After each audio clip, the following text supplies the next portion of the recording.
I think the growth, I think the fact that we are constantly seeing changes within the company internally and also within, obviously, externally within the market gives us the ambition and push to be able to grow even further and see where this can take us. But I think on my side, I think we started this company.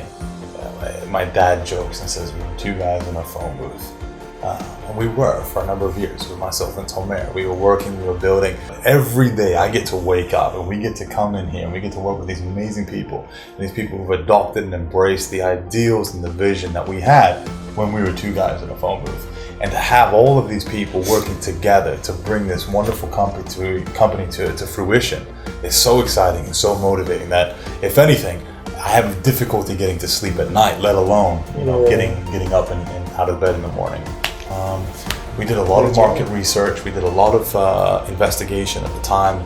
We thought there was a real opportunity to establish a new, forward-thinking, institutional, exciting company in the space that would be able to deliver fit-for-purpose financial solutions to a whole new world coming off the back of the financial crisis. I think, just on top of that, I mean, we came up with the idea of starting to do something, but we actually, I don't think we knew exactly where this is going to take us. We didn't know how, we didn't know what to do with regards to bring the money in. We did not know one person. People don't believe us, but we didn't know one broker. We had no contacts. We had no financial backing. We had a laptop and an idea. But we came into the industry with a very, very simple concept, which was that we wanted to provide opportunity for people. We had this notion in our minds that people should be judged based on their aspirations and not necessarily based on what happened in the past. And we wanted to be a facilitator. We wanted to provide liquidity and funding so that people could realize their dreams, their projects, their ideas. And that was kind of the underlying ethos that still stands true today. Mutual trust. Mutual trust. And I think at that time, and people forget, when we started this company in 2008, the world was upside down. The financial crisis was in full bloom. And to then really take a risk to set up a whole new company in an entirely different sector with, my friend and now business partner, it required a lot of trust. He needed to trust me. I needed to trust him. And there was that mutual trust between us. So MT Finance. I think it's important to know also that we didn't know what we were going to do. We didn't know the company level was going to take us there. And we didn't start the company with the intention of doing this. We had of having staff, of being in the industry. Now the sector is dominated by a handful of very institutional, very transparent, very ethical lenders. Some of whom are challenger banks, some like us who are still independent and privately owned. But if you have one consistent ethos now from the successful players in this particular space, is that commitment to being institutional, to TCF, treating customers fairly, to being an institutional finance provider. And I think that's the major difference we've seen. We never get ahead of ourselves. And it's interesting and fun and lovely that you talk about our success, but we don't think about success. We just try every day to build something and to be a constructive part of the industry, the financial services industry, to be useful, to provide fit-for-purpose financial solutions to the market.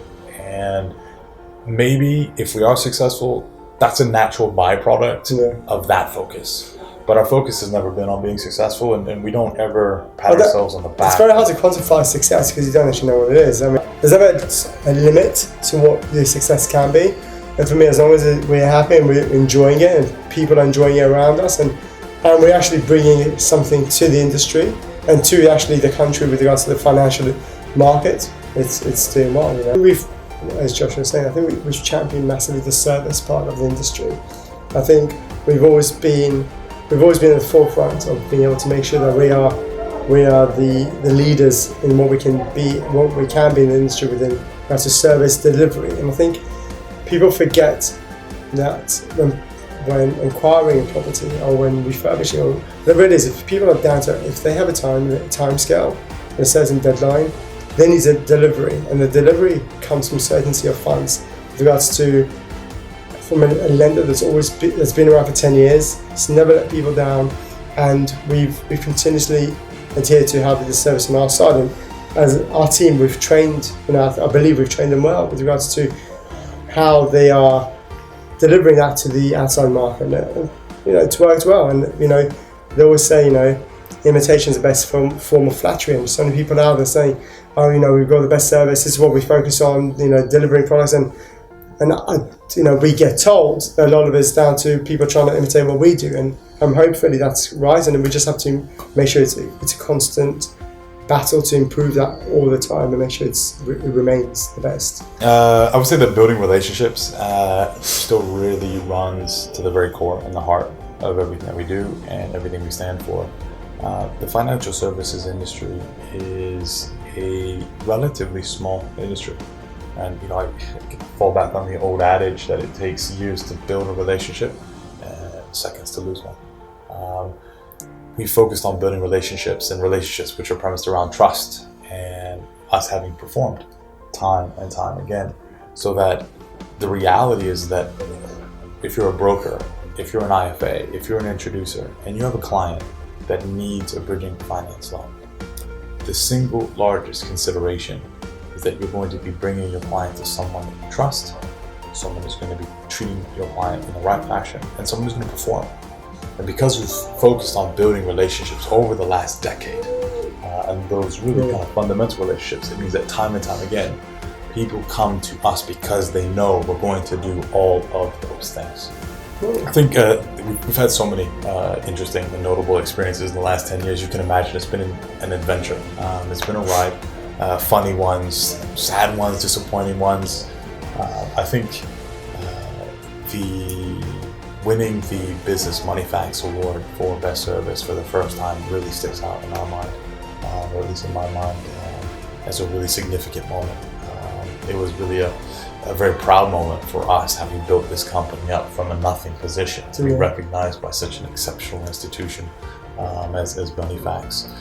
So over the course of the next 10 years, we're just really focused on continuing to do what we've done for the first 10 years of this business, which is to continue to grow a very sustainable, positive company, which is relevant to the financial services community, relevant to the borrowers with whom we work, relevant to the brokers with whom we work, and just to continue to develop and support our family, which is growing every day, and keep doing the simple things right.